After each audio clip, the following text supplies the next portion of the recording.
It's time now for French Connections, our weekly look at the intricacies of life in France with Florence Villeneuve. Hi, Flo. This week, we're going to focus on the media. Now, like in other parts of the world, the media in France is in a bit of a crisis. The rise of the internet has led to a change in the way people consume the news, and many people say they just don't trust journalists anymore. That's right, and this crisis, which once again is not particular to France, it has come to a head, though, in the wake of the Yellow Vest protest movement. There's been a lot of open hostility towards the journalists covering the protest movement, and according to polls, a majority of people feel like the media didn't do a good job covering the movement. And this feeling is particularly strong in underprivileged rural areas. Now, mistrust of the media goes well beyond the Yellow Vest movement, however. In general, 6 out of 10 people in France believe that journalists all say the same things. This despite the fact that there are 35,000 journalists in France and diverse editorial lines and diverse formats, TV, press, radio, etc. Despite all this, we're all thrown into the same bag. Take a listen. I always take a certain step back. I don't trust the papers 100%. There are good things happening, but the media doesn't talk about it. I hear more and more people say they don't listen to the radio as much. They try to see what's really happening around them. Those who don't trust the media in France often say it's elitist. They say it's disconnected from everyday people and their concerns. And this despite a very strong tradition of regional journalism in France. And this leads us to our acronym du jour, PQR.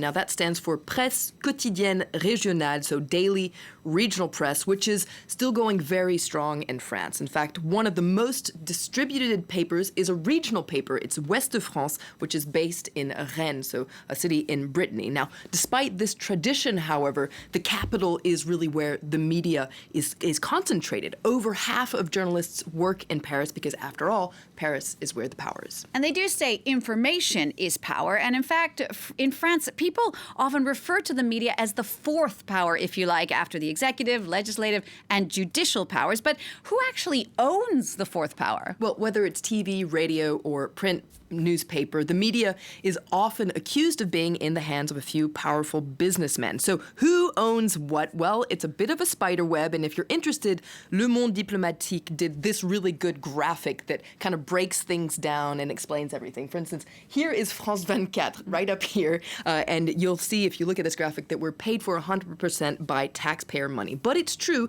that there are big moguls, if you will, telecoms, luxury, or armament moguls that own some high-profile media sources. For instance, the conservative daily Le Figaro is 100% owned by the Dassault family, which made their fortune in arms and aviation. Meanwhile, the rival left-wing paper Libération is owned by a majority by the telecoms mogul Patrick Drahi, the fifth richest man in France. Now, whether or not they have support from big industrial groups, all French media sources actually get help from the state. That's right. Whether it's TV, radio, or the written press, the state dishes out hundreds of millions of euros each year, and that aid can be in the form of direct cash handouts or indirectly in the form of a lower VAT tax. Now, meanwhile, journalists also get a special treatment. If you have a press card, for instance, and this is a very big close-up of my press card, well, you get a tax break. And full disclosure, it's really arguable whether or not we deserve this tax deduction, but it does help quite a lot. Now, this press card also gives you free access to museums here in Paris and across the world as well. And also that tends to fuel that idea we were talking about earlier, that journalists are privileged, that they're disconnected, that they're elite themselves. That's right. And part of that also has to do with the fact that in France there is kind of a blurry line between politics and journalists. This has traditionally been the case. They kind of move in the same circles. They tend to be friends. And there have been some very high-profile power couples as well, combining journalists and politicians. For instance, Dominique Strauss-Kahn and Anne Sinclair, or even here at France 24. For a time, the head of our channel was Christine Ockrent, a very high-profile journalist, and her partner was the foreign minister at the time, Bernard Kouchner. Now, this feeds into the impression that there are things going on behind the scenes of power, and that can feed into conspiracy theories and fake news, which are already rampant on social media. It does seem that things are starting to change, however. For instance, a prominent radio host recently took a leave of absence because her partner is running in the European elections. Now let's talk a bit more about the rise of the internet and social media and the effect that that's had on the news. It's dramatically had an effect, there's no doubt, particularly here in France. That's right. Now, people essentially have just radically changed the way that they consume the news, especially young people. Many turn to their smartphones for a quick and free fix of news, but this is not necessarily verified news. Take a listen. I look at Facebook. You get notifications for the publications you're signed up to. I don't trust Facebook. It's not information you can check. It's just friends sharing things. I don't really have time to watch TV or listen to the radio.